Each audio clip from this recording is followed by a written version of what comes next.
Leviticus chapter 2. Now when anyone presents a grain offering as an offering to the Lord, his offering shall be of fine flour, and he shall pour oil on it and put frankincense on it. He shall then bring it to Aaron's sons the priests, and shall take from it his handful of its fine flour and of its oil with all of its frankincense, and the priest shall offer it up in smoke as its memorial portion on the altar, an offering by fire of a the aroma to the Lord. The remainder of the grain offering belongs to Aaron and his sons, a thing most holy of the offerings to the Lord by fire. Now when you bring an offering of a grain offering baked in an oven, it shall be unleavened cakes of fine flour mixed with oil, or unleavened wafers spread with oil.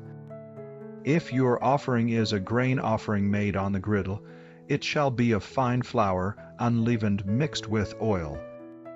You shall break it into bits and pour oil on it. It is a grain offering. Now if your offering is a grain offering made in a pan, it shall be made of fine flour with oil. When you bring in the grain offering which is made of these things to the Lord, it shall be presented to the priest, and he shall bring it to the altar. The priest then shall take up from the grain offering its memorial portion, and shall offer it up in smoke on the altar as an offering by fire of the aroma to the Lord. The remainder of the grain offering belongs to Aaron and his sons, a thing most holy of the offerings to the Lord by fire. No grain offering which you bring to the Lord shall be made with leaven, for you shall not offer up in smoke any leaven or any honey as an offering by fire to the Lord. As an offering of first fruits you shall bring them to the Lord, but they shall not ascend for a soothing aroma on the altar.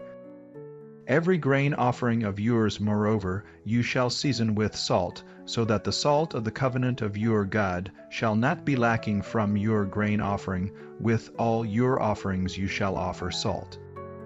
Also, if you bring a grain offering of early ripened things to the Lord, you shall bring fresh heads of grain roasted in the fire, grits of new growth for the grain offering of your early ripened things. You shall then put oil on it and lay incense on it. It is a grain offering. The priest shall offer up in smoke its memorial portion, part of its grits and its oil with all its incense as an offering by fire to the Lord.